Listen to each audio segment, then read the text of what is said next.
হারানো চাকরি ফেরত ও পুনর্বাসন চান পিলখানা ট্র্যাজেডির বিস্ফোরক আইনের মামলায় জামিনে মুক্ত ১৭৮ সাবেক বিডিআর সদস্য। দীর্ঘ ১৬ বছর পর বৃহস্পতিবার গাজীপুরের কাশিমপুর ও কেরানীগঞ্জের কেন্দ্রীয় কারাগার থেকে একে একে বের হন তারা। গতকাল তাদের জামিন আদেশ কারাগারে পৌঁছায়। যাচাই বাছাই শেষে আর কোনো মামলায় আটকাদেশ না থাকায় জামিনে কারামুক্ত হন তারা। এ বিষয়ে আলোচনা করতে এই মুহূর্তে আমাদের সঙ্গে যোগ দিয়েছেন সুপ্রিম কোর্টের আইনজীবী ব্যারিস্টার ওমর ফারুক।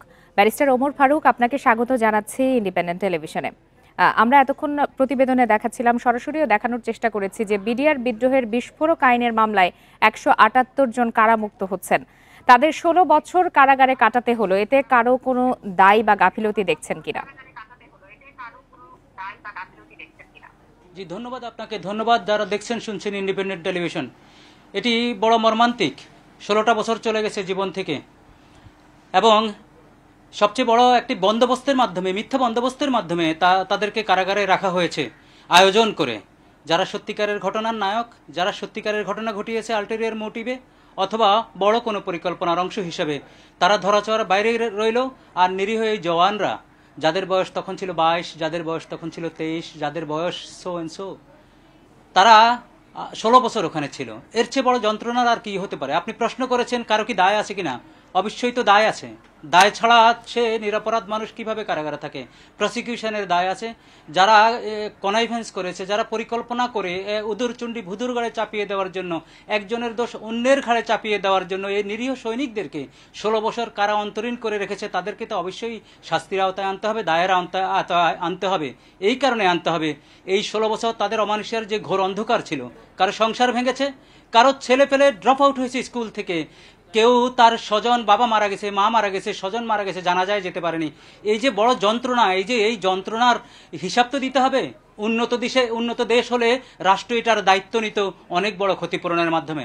আমি তো বলবো ক্ষতিপূরণ দিতে হবে ওদের পকেট থেকে, যারা সংশ্লিষ্ট এই বিচারের সাথে জড়িত ছিল, যারা জেনে শুনে এই নিরপরাধ মানুষগুলোকে অপরাধ বানানোর জন্য মরিয়া ছিল। তাদেরকে চিহ্নিত করা তো কঠিন কিছু না।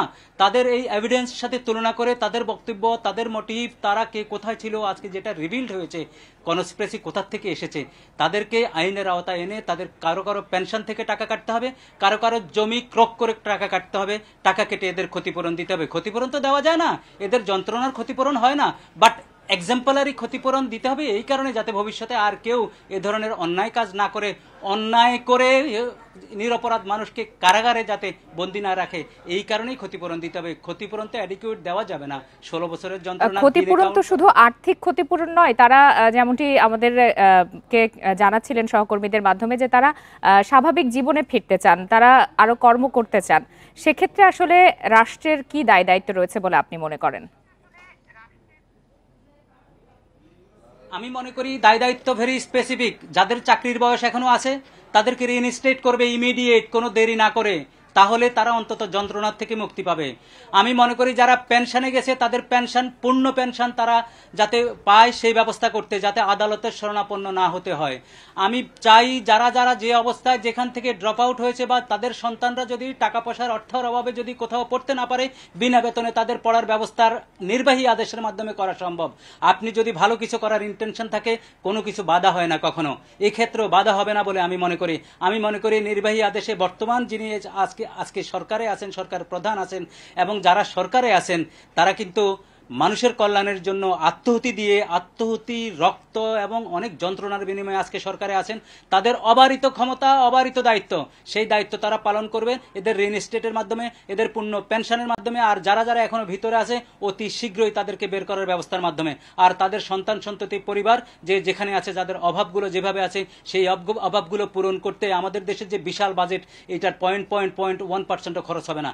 আমি আজকে আপনাদের মাধ্যমে আবেদন করব, অন্তত 16 বছরের যন্ত্রণার পরে তারা যাতে একটু হাসতে পারে, তারা যাতে একটু চলতে পারে, তারা যাতে সমাজে যাতে একটু বুক উঁচিয়ে বলতে পারে। আপনি তো অনেক ভাবে ক্ষতিপূরণ দেওয়ার কথা বলছেন, তো এর কি কোনো বিধিবদ্ধ আইন রয়েছে কিনা যে এই প্রক্রিয়া অনুসারেই এই ক্ষতিপূরণ দিতে হবে?